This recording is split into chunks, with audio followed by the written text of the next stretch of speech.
Aaraaf Part 2 Edgar Allan Poe high on a mountain of enameled head, such as the drowsy shepherd on his bed of giant pasturage lying at his ease, raising his heavy eyelid, starts and sees with many a muttered and quo. Hope to be forgiven and quo. What time the moon is quadrated in heaven, of rosy head that, towering far away into the sunlit ether, caught the ray of sunken suns at eve, at noon of night, while the moon danked with the fair stranger light, upreared upon such height arose a pile of gorgeous columns on this unburthened air, flashing from Parian marble that twin smile far down upon the wave that sparkled there, and nurse-laid the young mountain in its lair. Of molten stars their pavement, such as fall through the bone air, besilvering the pall of their own dissolution, while they die, adorning then the dwellings of the sky. A dome, by linked light from heaven let down, sat gently on these columns as a crown. A window of one circular diamond, there, looked out above into the purple air, and rays from God shot down that meteor chain and hallowed all the beauty twice again, save, when, between this empyrean and that ring, some eager spirit flapped his dusky wing. But on the pillars seraph eyes have seen the dimness of this world, that grayish green that nature loves the best beauties grey lurked in each cornice, round each architrave. And every sculptured cherub thereabout that from his marble dwelling peered out, seemed earthly in the shadow of his niche, a Chian statues in a world so rich. Free as is from Tadmur and Persepolis, from Baalbec, and the stilly, clear abyss of beautiful Gomorrah. Oh, the wave is now upon thee, but too late to save. Sound loves to revel in a summer night, witness the murmur of the grey twilight that stole upon the ear, in echo of many a wild stargazer long ago, that stealeth ever on the ear of him who, musing, gazeth on the distance dim, and sees the darkness coming as a cloud. Is not its form, its voice, most palpable and loud? But what is this? It cometh, and it brings a music with it. 'Tis the rush of wings, a pause, and then a sweeping, falling strain, and the sauce is in her halls again. From the wild energy of wanton haste her cheeks were flushing, and her lips apart, and zone that clung around her gentle waist had burst beneath the heaving of her heart. Within the center of that hall to breathe, she paused and panted, Xanthi. All beneath, the fairy light that kissed her golden hair and longed to rest, yet could but sparkle there. Young flowers were whispering in melody to happy flowers that night, and tree to tree. Fountains were gushing music as they fell in many a starlit grove, or moonlit dell. Yet silence came upon material things, fair flowers, bright waterfalls and angel wings, and sound alone that from the spirit sprang bore birth into the charm the maiden sang, ampersand quo.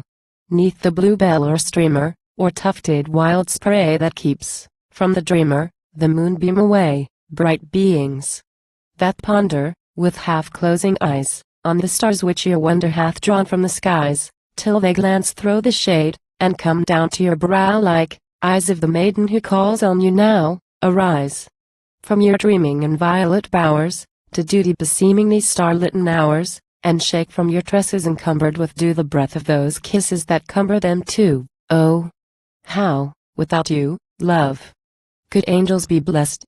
Those kisses of true love that lulled ye to rest. Up, shake from your wing each hindering thing, the dew of the night. It would weigh down your flight, and true love caresses, oh, leave them apart. They are light on the tresses, but lead on the heart. Ligeia, Ligeia, my beautiful one, whose harshest idea will to melody run, oh, is it thy will on the breezes to toss?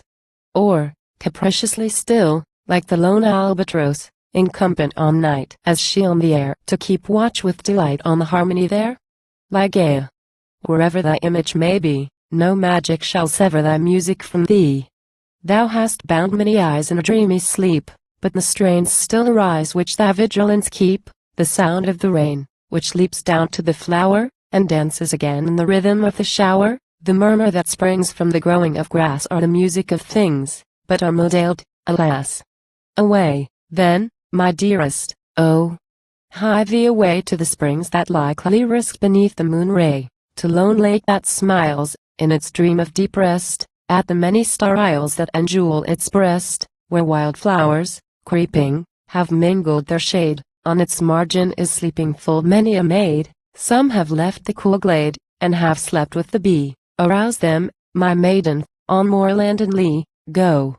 Breathe on their slumber, all softly in ear, thy musical number they slumbered to hear, for what can awaken an angel so soon, whose sleep hath been taken beneath the cold moon, as the spell which no slumber of witchery may test, the rhythmical number which lulled him to rest? Ampersand quo.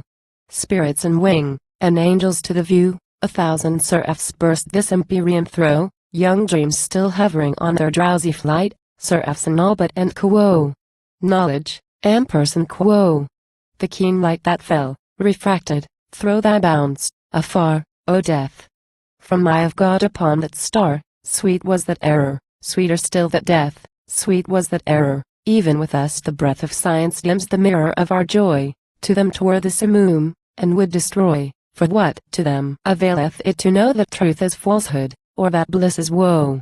Sweet was their death, with them to die was rife with the last ecstasy of satiate life, beyond that death no immortality, but sleep that pondereth and is not and quo. To be single quote. And there, oh, may my weary spirit dwell, apart from heaven's eternity, and yet how far from hell. What guilty spirit, in what shrubbery dim, heard not the stirring summons of that hymn? But too, they fell, for heaven no grace imparts to those who hear not for their beating hearts. A maiden angel and her seraph lover, oh, where and ye may seek the wide skies over was love, the blind, near sober duty known? Unguided love hath fallen, mit and quo. Tears of perfect moan. Ampersand quo. He was a goodly spirit, he who fell, a wanderer by moss mantled well, a gazer on the lights that shine above, a dreamer in the moonbeam by his love. What wonder? For each star is alike there, and looks so sweetly down on beauty's hair, and they, and every mossy spring were holy to his love-haunted heart and melancholy. The night had found to him a night of woe upon a mountain crag, young Angelo, beetling a bends athwart the solemn sky, and scowls on starry worlds that down beneath it lie. Here sat he with his love, his dark eye bent with eagle gaze along the firmament, now turned it upon her, but ever then it trembled to the orb of earth again. Ampersand quo. Ianthe, dearest, see, how dim that ray. How lovely 'tis to look so far away. She seemed not thus upon that autumn eve I left her gorgeous halls, nor mourned to leave. That eve, I should remember well, the sun ray dropped in Lemnos, with a spell on this arabesque carving of a gilded hall wherein I sate, and on the draperied wall, and on my eyelids, oh the heavy light. How drowsily it weighed them into night. On flowers, before, and mist, and love they ran with Persian Sadi in Asgulistan, but oh that light! I slumbered, death, the while, stole o'er my senses in that lovely isle so softly that no single silken hair woke that slept, or knew that he was there. Ampersand quo. The last spot of earth's orb I trod upon was a proud temple called the Parthenon. More beauty clung around her columned wall than even thy glowing bosom beats withal, and when old time my wing did thus enthrall, thence sprang I, as the eagle from his tower, and years I left behind me in an hour. What time upon her airy bounds I hung, one half the garden of her globe was flung unrolling as a chart into my view, 10 endless cities of the desert too. Ianthe, beauty crowded on me then, and half I wished to be again of men. Ampersand quo. Ampersand quo.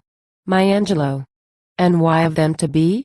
A brighter dwelling place is here for thee, and greener fields than in yon world above, and woman's loveliness, and passionate love. Ampersand quo. Ampersand quo. But, list, Ianthe.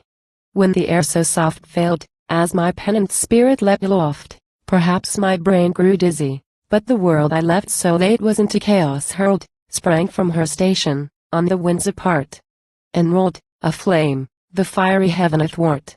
Methought, my sweet one, then I ceased to soar and fell, not swiftly as I rose before, but with a downward, tremulous motion through light, brazen rays, this golden star unto. Nor long the measure of my falling hours, for nearest of all stars was thine tours, dread star.